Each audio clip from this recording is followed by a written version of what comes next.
pessoal, bom dia, tudo bem? A gente, como prometido, vai resolver algumas questões do capítulo 12, tá? De forma geral, para revisar alguns fenômenos ondulatórios, tá? E reforçar alguns conceitos também.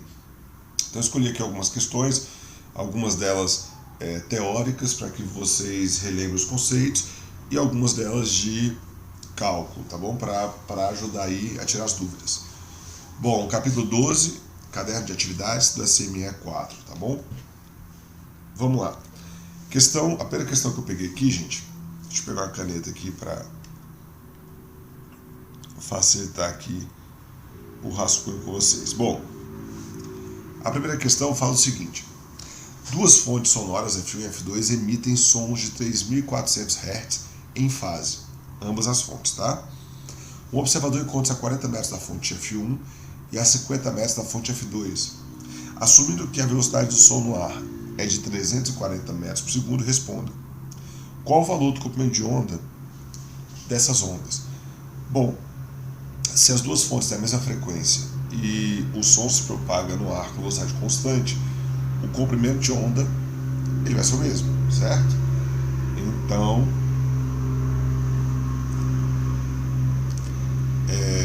velocidade é igual a lambda F, a velocidade é constante, 340 metros por segundo, né? Tá tudo já na SI.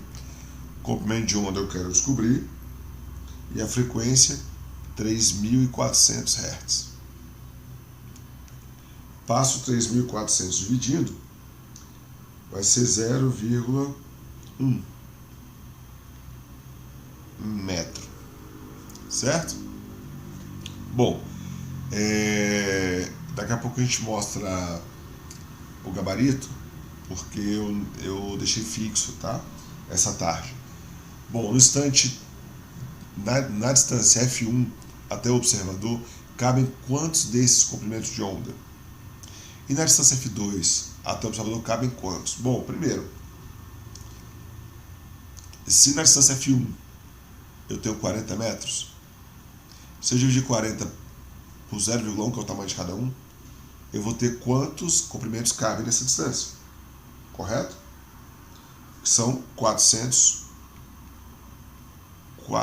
comprimentos de onda. Comprimentos de onda. E se eu fizer 50 sobre 0,1, vão caber 500 comprimentos de onda. Perfeito? Eu peguei a distância total e dividi pelo tamanho de cada comprimento, para ver quantos vão caber ali dentro. Tá bom?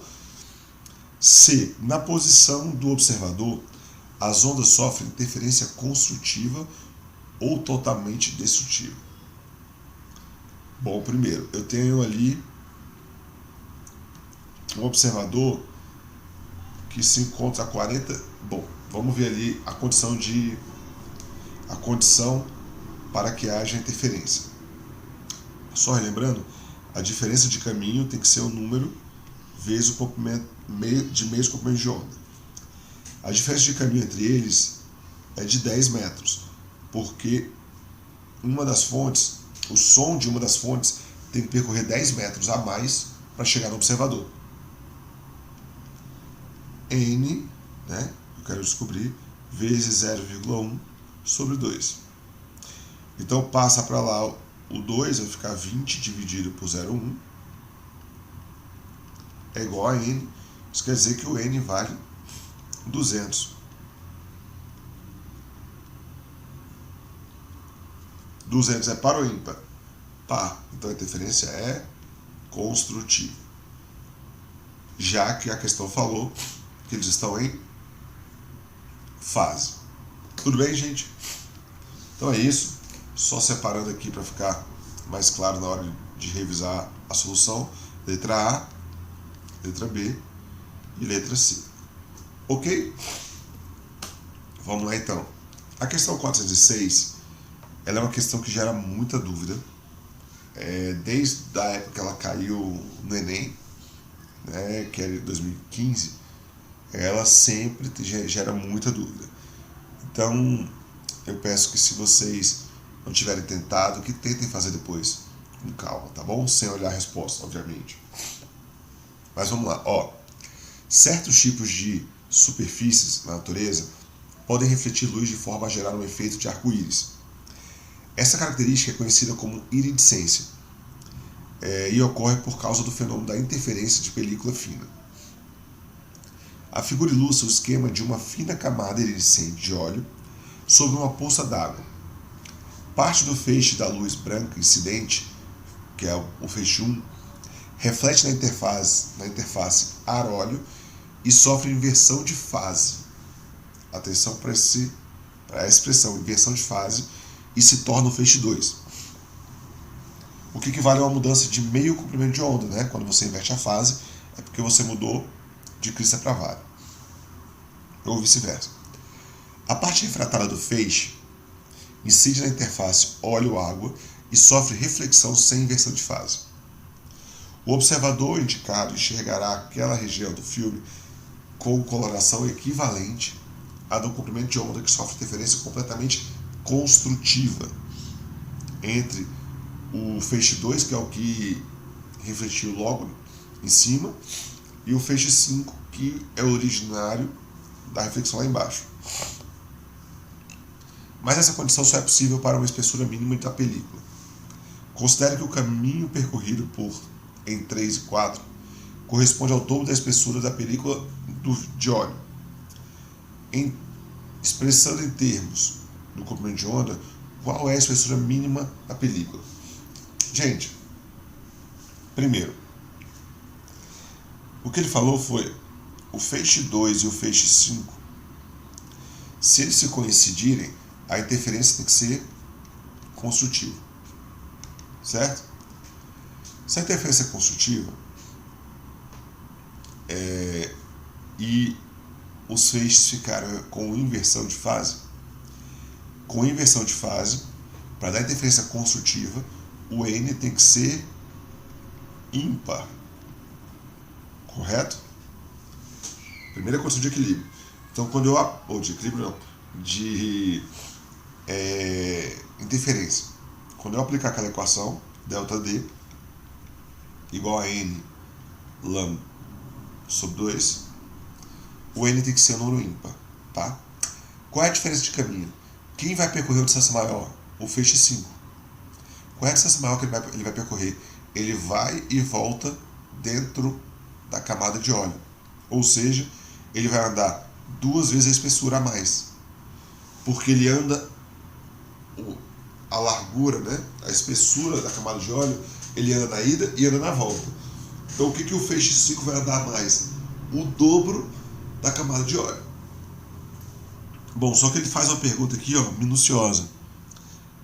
Qual é a mínima espessura?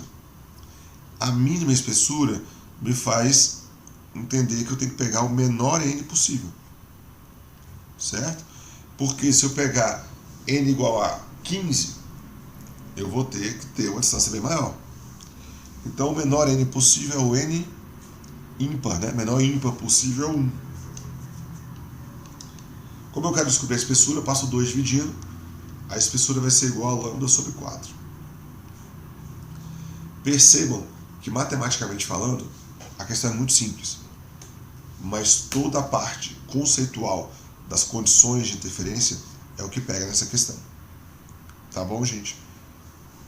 Questão 407, também do Enem, ela traz a seguinte situação. Ao diminuir o tamanho de um orifício atravessado por um feixe de luz, passa menos luz por um intervalo de tempo. E próximo da situação completo fechamento do orifício, verifica-se que a luz apresenta um comportamento como ilustrado nas figuras. Sabe-se que o som, dentro de suas particularidades, também pode se comportar dessa forma. Em qual das situações a seguir está representado o fenômeno descrito? Primeira coisa, qual é o fenômeno descrito no texto e representado na figura? Que fenômeno ondulatório é esse? O que está acontecendo? À medida que o orifício diminui, ou seja, à medida que ele se aproxima do valor do comprimento de onda, lembra que quando eu expliquei esse fenômeno para vocês, eu expliquei que o orifício, o tamanho do orifício, ele tinha que ser próximo ou melhor, na mesma ordem de grandeza do tamanho do comprimento de onda. Isso vai permitir que a onda sofra difração. O que é difratar? É a capacidade de contornar obstáculos, de mudar a direção de propagação à medida que você contorna um obstáculo. Isso vai acontecer na letra A porque, ao esconder atrás de um muro, o menino ouve a conversa de seus colegas. Percebam que quando eu tenho um obstáculo, no caso um muro, para o garoto ouvir, o som ele tem que contornar o obstáculo, difração, tá? Ele traz outras situações aí, mas que não se encaixam nessa descrição do fenômeno, tá? E a questão, finalmente, a questão 410, ele traz o seguinte, também do Enem, tá? Ou seja, o Enem tem cobrado bastante no laboratório, né? Ao sintonizarmos uma estação de rádio ou um canal de TV em um aparelho, estamos alterando algumas características elétricas do seu circuito receptor. Das inúmeras ondas eletromagnéticas que chegam simultaneamente ao receptor, somente aquelas que oscilam com determinada frequência resultarão em máxima absorção de energia. O fenômeno descrito é essa parte que é importante, ó. Cadê? Aqui. Somente aquelas que oscilam com determinada frequência resultarão. Gente, por que determinada frequência? Pensa bem, para o receptor, né, perceber o sinal ele tem que sensibilizar o receptor de determinada forma. A gente diz que isso acontece quando a vibração da onda ela coincide com a vibração do outro material. É o que a gente chama de ressonância. Ressonância é quando um material passa a vibrar na mesma frequência do som ou da outra onda. Por exemplo, já viram aquela situação que uma pessoa vai gritar com a voz bem aguda e quebra uma taça de vidro? Ela quebra porque ocorreu a ressonância. O som da voz da pessoa atingiu determinada frequência que coincide com a frequência de vibração das moléculas da taça de vidro. E aí, quando essa taça entra em ressonância com o som, é porque ela passa a vibrar, é como se fosse uma interferência consultiva, só que não de onda com onda, do som com o material. E aí o material passa a vibrar mais intensamente.